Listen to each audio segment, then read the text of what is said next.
how do you get any token on one chain to any token on another? An opportunity here with crypto to make something more efficient, make markets a little bit better. Basically anything that Squid does can happen in between 1 second and 20 seconds.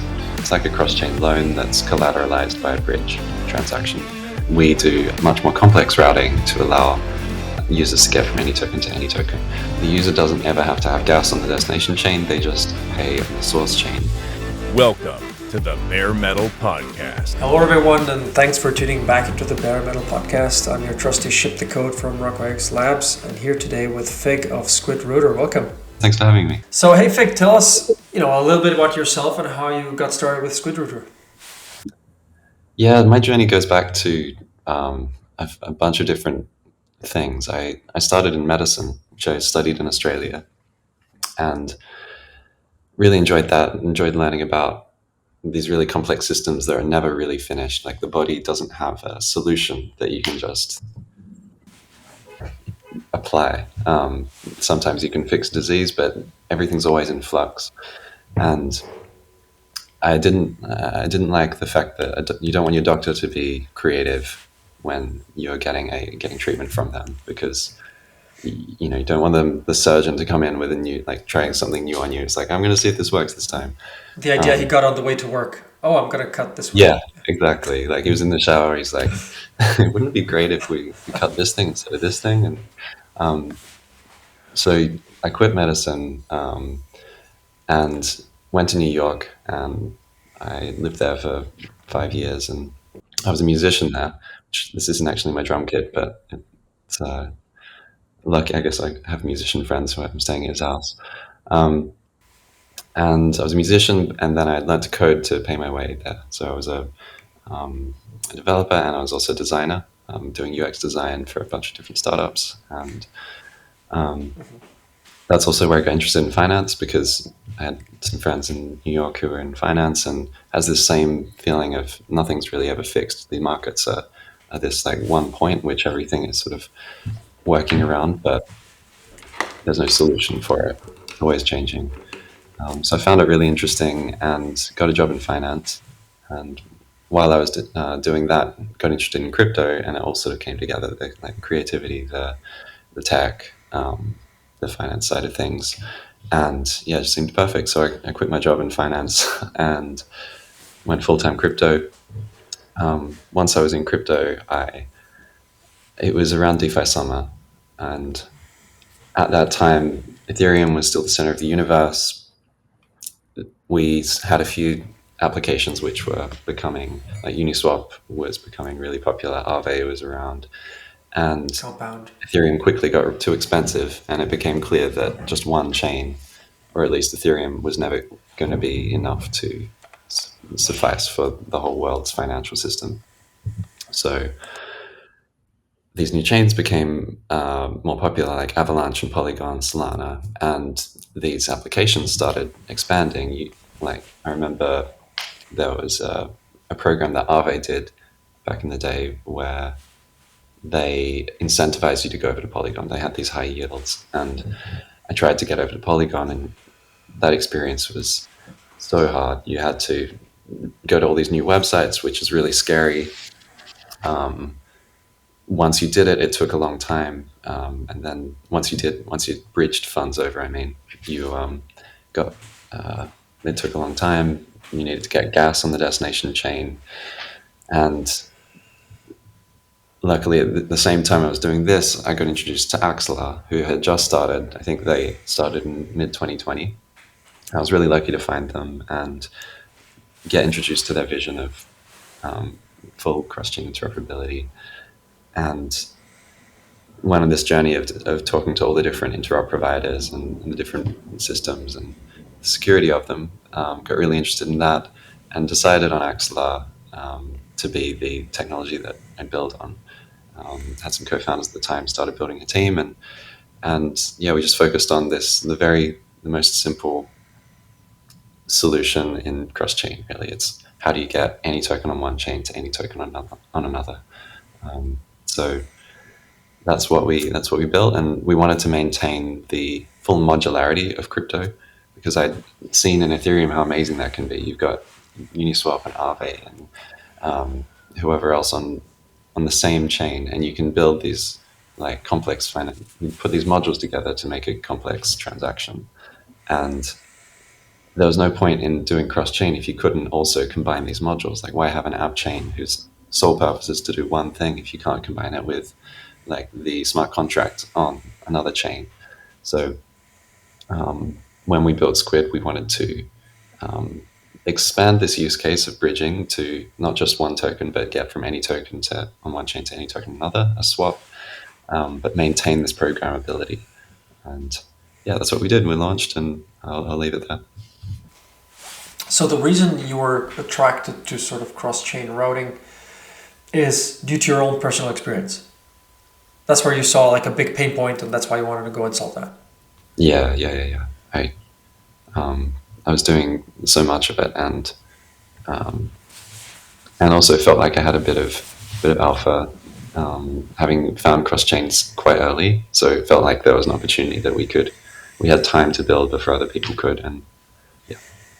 Okay, so let's focus on the product itself. Like I went through the docs. How do you summarize the functionality you guys offer today? Like if I'm using Squid, what am I using Squid for? Well, to what you're trying to do is access a new ecosystem. Usually, go to a new chain, get a new token, invest in something which isn't available on the chains where you have your money. Or you're in a wallet, which we have an API, SDK, and some widgets. These are front end components, and we're integrated into I think 300 or 400 protocols now. So wallets, for example, you might be able to do a cross-chain swap in the app. You may not even know it's cross-chain. It could be that you're swapping between ETH and AVAX or ETH and Osmo, and the wallet doesn't really tell you it's on a different chain, but it happens in one click magically. We've got we just launched recently a checkout for NFTs, so you can buy an NFT in one click on any chain, and that gives you this Shopify-like payment experience where I'm an Australian, so I have AUD in my bank account, and I go to the US and I want to buy at a store, or I just want to buy online even. I put my card in, and under the hood, I think Visa is the team that does that, or at least coordinates the forex, the foreign exchange of AUD to USD, and that just happens without me even thinking about it. And we wanted that same experience in crypto, so that's Until you see Squid. the monthly bill, right, where it says 3% surcharge on the exchange rate. Exactly. And this is the thing, like crypto, like I did on Binance the other day. I swapped some stable coins, and it was like $5,000. I swapped $5,000 from USDT to USDC, and it cost me $5 on Binance. And Binance is meant to be, the bee's knees of liquidity. Like, it's where you're going to get the best prices. And we swap on Squid. We have a lot of stablecoin swaps, and the fees, unless you're on Ethereum, of course, are extremely low. Like, you're paying, I think, 1 BIP, so that's like 0.00001 of the amount that you're swapping, and the gas fees, if you're on a cheap chain, it's not much at all. So I think we actually have an opportunity here with crypto to make something more efficient, make markets a little bit better, even though there's so much inefficiency in the tech today. So one core case is I have token A on chain A and I want to go on chain B, or I want to get some sort of access to a token basically anywhere, and I want Squid to solve the problem for me. Yeah. So that's one use case. The second one is I want to buy an NFT, and if the NFT shop integrates Squid Router, I could pay for this with my USDC or with USDT. It could sort of say, look, the price is this, and you can pay it in any of the tokens. You can compute this online during the checkout. Mm-hmm. Yeah, exactly. Yeah. I noticed you guys have so there's a lot of intricacies obviously involved in cross-chain interactions. We'll get to that separately when we discuss sort of how this is implemented. But one thing I saw in the docs that was of immediate interest to me is Boost. There's only one page on Boost, but it says that Boost is a way for users to execute these swaps faster and these cross-chain movements. So can you tell us how Boost works? Yeah, of course. this is actually a huge part of why we've been able to be successful. Is it's an intent like design, which is sitting on top of the way Squid usually works. Um, and what happens is, firstly, boosters lets you get any token on one chain to any token on another. Basically, anything that Squid does can happen in between zero, like 1 second, and 20 seconds. And which is much the shorter than finality on quite a few chains. So this is exactly, somehow accelerating time, right? We should be explicit about that. So how do you yeah, guys do that? exactly, yeah. It can be 15 minutes or 20 minutes on a roll up down to 20 seconds, so 60 times faster. Um, and so how we do it is, I can go a little bit into how Squid works. When you're sending tokens across, when you're swapping across chains, we'll swap on dexes like Uniswap, Osmosis, and swap into an Axelar bridgeable token. So you have Osmo, and we swap into Axelar wrapped USDC. And then you're going to Polygon, for example, and we bridge Axel USDC via Polygon. And when it arrives on Polygon, it then gets swapped from Axelar USDC into USDC, then maybe wrapped Matic, and then Aave on Polygon. And then you receive Aave in your account. And the step that takes that 15 minutes, and from Osmosis, it's only about a minute, but is the bridge. And what we've done is just isolated that specific part and put an intent architecture over the top.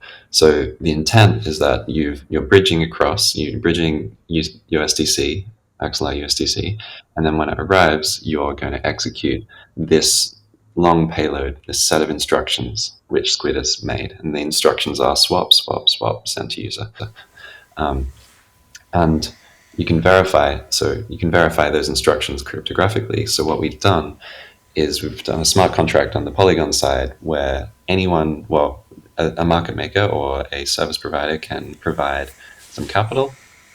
If you're bridging 100 Axon USDC, they provide 100 USDC on the destination chain, and then they execute those exact instructions and register it on a contract. And then when the bridge finally comes through, the funds are first checked on this contract, and if someone's already filled the order, then it goes to pay them back. It's like a cross-chain loan that's collateralized by a bridge transaction. And because the service provider can do that at any point, they can do it as soon as you've transacted on the source chain. It can be below 1 second, the finality between them. So it makes for a really good user experience. Well, how is the market maker or the liquidity provider incentivized on the target chain? Why would they do that? Because they're exposing themselves to some risk, right? So there could be the transaction could not be finalized for various reasons. Then they'd be out of the money, right? So they're assuming some risk to make this fast for the user. So how do those smart contracts on the target chains work to make sure that that they're made whole or they're paid for the service? Yeah. The main risk, so there's bridge risk. If Axelar or IBC fails during the transfer, they could lose their money, which we think is very low. And then much higher risk is, especially in Polygon, there's this concept of reorgs. It's called like reorganization of a block, and the blockchain is going block, block, block as time marches on. And with Polygon, it can be that your trade, so you're going from Polygon to Osmosis this time. So the request, the loan, like the collateral for the loan, is essentially this transaction that happened on Polygon in block A. You've got B, C, D, E. And with Polygon, you can be 100 blocks in the future, and it gets reorged. And that transaction where you collateralized their loan is removed for some reason, or is something changes about it, and that can happen up to 6 minutes. So there's risk there, but That's interesting. Why would that happen, especially on Polygon? Why yeah, is I think it's Polygon by different? sentiment as well. I don't know the specifics, but I think Polygon's like a plasma chain, so uh, I think they post blocks every bat. They have batches of blocks that get finalized together. And it's just how it works. It's not, yeah, obviously not very good for cross chain. And so with Polygon, we have special rules, but everywhere else, we're able to do it very quickly. With Polygon, if you're going from Polygon, Boost actually takes about 1 minute, not less than 20 seconds. And the incentivization, sorry, the question that you had was that we actually do it internally. So we keep the amount quite small, so there's not that much to lose, and it's below 20K, $20,000 worth. And we don't do it on Polygon under a minute, and it's actually very safe in that scenario. So for us, totally worth it because the user experience is that much better. And if we have requirement for, we can open this up and bring in a lot of capital, so people can do $1 million across chain instantly. And we might do that in the future, but it's a product that we need to build so we can incentivize people the right way. So right now, the Boost product that you guys sort of fund internally will take a tiny cut. That's fixed. Zero fees right now. Oh, there's no cut. Okay, so you guys are essentially you're sponsoring this functionality for the user right now. Yeah. It's very easy, right? It's literally just a bot which is providing a transaction and it gets repaid automatically 15 minutes later. It's yeah. So I was also interested in the docs that was looking through. There were some failure modes where obviously this is a complicated daisy chain of transactions. You guys are doing a lot of them. You must have seen some interesting ways in which things don't come out optimally. What are the things that can happen when you're doing like this type of cross chain transaction? Let's stick to the token case. Yeah, sounds good. So because we have more time between the source chain transaction and the destination chain transaction, and they happen asynchronously, this happens and then this happens, you can have the second step fail and the first step succeed.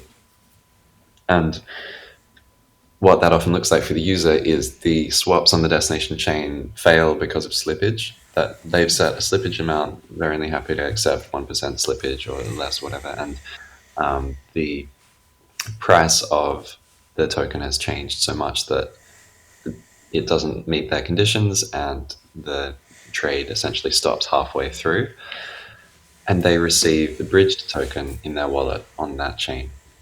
And the reason we do that is because with Cosmos, it's all very well to have a fallback to send back to your wallet on the, say if it fails on the destination chain, you can send it back. That's because it's basically free. But with Ethereum or with a rollup, it may cost you $15 in gas just to do a token transfer or something Right. crazy. So we give the token to the user on the chain where it failed, and then let them make the decision. Am I going to continue swapping this on, I'm on Osmosis now, I'm going to continue swapping it into TIA, and then I'm going to bridge it on. Or they can send it back to Ethereum if they want and pay that $10 of gas. Right. So due to the construction of the sort of complex intent or the transaction, which is the target address you're supposed to be sending the swapped funds to. So there is a fallback in the on the destination chains in the smart contract that says if this transaction fails, actually go and deposit those funds, deposit the bridge the bridge denomination to the user's account. Okay.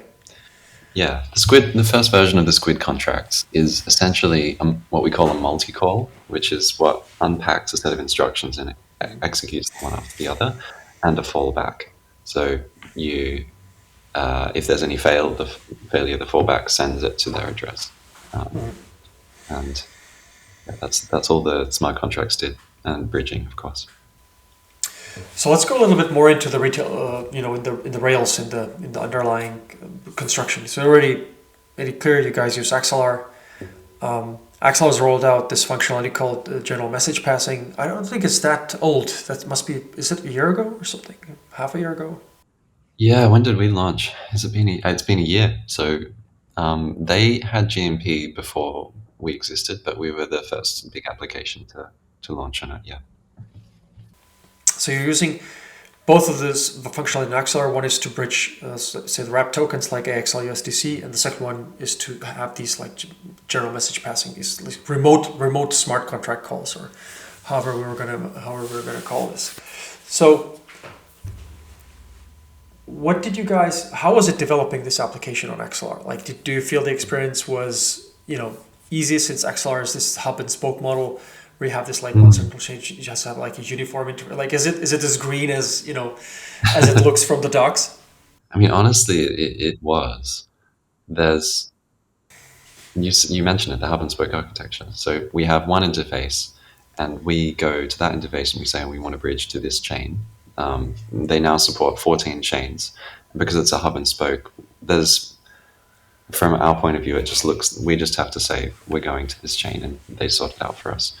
But say with IBC, if we're going from osmosis and we're sending USDC to DYDX, then we can't just send USDC to DYDX. We need to first go through Noble, which is the home chain of USDC, and then through to DYDX. And that's just how IBC works. There hasn't really been a hub that's developed in IBC yet. Axelar is one of those hubs because it's the hub for all of the EVM assets. But within the Cosmos, we do much more complex routing to allow users to get from any token to any token. But so yeah, we started on Axelar, and all of the EVM chains especially, it was literally a copy paste. We just deployed our smart contracts and then changed some config in our backend, and it was working. Obviously, there's some issues with gas on different chains that we had to fix along the way, but the Axelar part worked really well. So you guys have sort of like gas reserves in each of those smart contracts and on all the target chains where or do you send the gas with the bridge transaction? How does it work? Good question. Yeah, the hardest part of this, honestly, the hardest part of cross chain is gas. It's the way that blockchains get transactions included on their block, on their blockchain, in a block, and for the user doesn't ever have to have gas on the destination chain. They just pay on the source chain, and Axelar is actually the team that has the gas. So they have relayers who receive payment for the destination chain transaction on the source chain, and then out of their account they spend the gas to execute the trade on the transaction on the destination chain. And Axelar's model for this is that you overpay, so it's almost like you fill up your account and then they can spend that account to get what you want done, and then when they've finished executing it, they'll refund you the rest, the stuff that the gas that you haven't paid for. And the tough part for us is estimating the amount of gas that you need, because gas prices fluctuate quite a lot, especially in the EVM world, and getting reliable execution is not that easy. Different chains have different ways of calculating gas, especially the rollups. You have to pay for both Ethereum gas and the layer 2 gas, which are priced very differently. So yeah, that's what I mean. So that's sort of a key part of the infrastructure where you have some sort of like off-chain monitoring for all the gas prices, some estimators, and then you inject that actually the SDK when I make a Squid transaction, just the complex bundle of things that needs to happen. Actually, the SDK will query like a backend system that you guys have and understand like, hey, this is what I need to pay on all these. And so I'm guessing like like you could use Axelar, but there must be multiple. In some cases, there might be multiple routes between, or at least multiple dexes you can use on the target chain. Do you like scan those and say, hey, where's the best execution for my trade predicted in 15 seconds? Yeah. We have a DEX aggregator that we've built. So it runs not only on the source chain and the destination chain, but will find the best route through whatever token. So if it's better to bridge via Axel USDC, we'll do that. But if it's better to bridge via Axel ETH, we'll do that instead. Okay, so you can, so even though if it's just Axelar, even though the rails are restricted to Axelar, there are still multiple paths from source to destination just by virtue of multiple bridge tokens. Yeah, exactly. Yeah. We've touched on IBC. Yeah, sorry. Oh, sorry. Yeah, yeah. I was saying we could integrate other bridges to bridge via, especially in the EVM world. But I think well, firstly, we chose Axelar because of the security, because we were comparing it to Layer Zero and Wormhole. Wormhole's pretty good now, but back in the day, they'd just been hacked for $300 million or something. And we thought the complexity of having to bridge via different systems is going to make us move a lot slower. It's much more high EV for us to integrate IBC, like you said, like you were saying. So that was going to be my question. Like, what's the role of IBC in all this? Are you guys using IBC for in case of some types of transfers, or is it an alternative? You know, how are you partitioning the routes? They're not alternatives yet. There are a lot of teams building IBC between EVM and the Cosmos, and we should be able to integrate those. I think from our point of view, the experience may not really be any different, so it might not be worth it for us initially. But within the Cosmos, it's the best way to get around. IBC's been great. You can get between chains in the Cosmos in 5 to 10 seconds because they're all built in the same way, so they're very compatible. And it's secure. It's also free because because the Cosmos is so cheap. Generally, the gas is so cheap. There's no way that IBC hasn't really adopted a gas payment mechanism. So you can just say, "I want to go here," and you get that magically. I think relayers are getting incentivized by chains to pay the gas for them, right? You guys do a lot of relaying, do you? Well, yeah, we also do a lot of monitoring of different chain infrastructure, and we do hear a lot of complaints that the economic model for relayers isn't really that easy. So I mean, the way I'm partly in my head, I'm smiling because the reason, like, you know, it's easy to use Axelar from a development perspective is because each of those validators is running RPCs on all those 14 chains, right? And they're charged with managing all that interconnect and voting on the EVM contracts. And it's like really they've Axelar's pushed the complexity to the infra layer. And in the same way, IBC feels great for users. It's not, you know, it's essentially free for the user because it's the relayer who's paying the fees. And at the same time, it is still an unsolved problem. How do relayers get reliably paid? And relaying has its own set of interesting problems. I'm sure you guys have looked into this. Like sometimes you have too many relayers on the same channel. They're all burning fees on the target chain, submitting the same transaction over and over.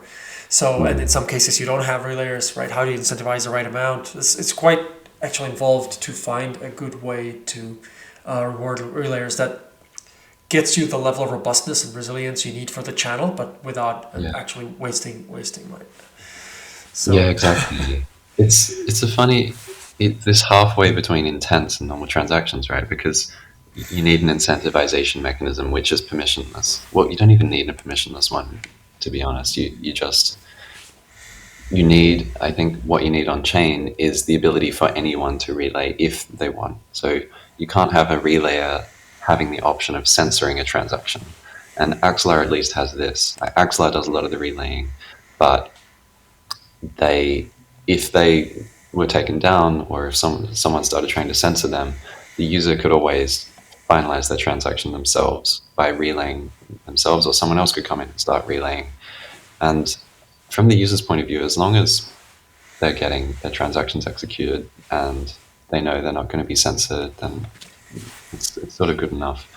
And then having multiple relays gets really tricky because of race conditions, like you said. So yeah. So what's next for you guys? I mean, you sort of guess the product can be considered mature with 400 integrations. I mean, congratulations! I had no idea.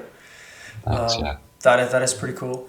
What's next for you guys? Are you thinking of providing additional functionality later, or building horizontally like something else, or are you thinking of expanding to other ecosystems? What's on your radar? Yeah, I'm really excited to just expand to other ecosystems. We want to be a destination where you can come to us and you know you're going to be able to get what you want in terms of tokens. And that means Bitcoin. The next one is going to be mainnet Bitcoin, not wrapped Bitcoin, which I'm really, really excited about. There's a ton of volume that goes across that route, so we're going to add And that's through a provider called Chainflip. Chainflip are a Polkadot. Oh, they're not actually a Polkadot chain. They're a substrate-based chain who have built a little bit like ThorChain. We'll have Solana coming, and I can't talk about too many others, but we have a really exciting chain roadmap. And we'll also be integrating intents more into the way that we swap, different ways of getting from token A to token B without actually using a DEX. Can have off-chain liquidity, which means that it brings gas prices really, really far down, and also this failure thing that we were talking about starts to not be as much of an issue, because your intent either gets filled or it doesn't. You say, I have ETH and I want Osmo, and give me that or give me nothing. And that's ends up being a better user experience, I think, if you don't ever have failures. Okay, that looks pretty cool. So excited for you guys. Curious to see where Squid Router is gonna pop up next. Well, thanks very much for coming on the show, Fake. That was a fun chat. No worries. Thanks for having me. Yeah. All right, good luck, guys. Cheers.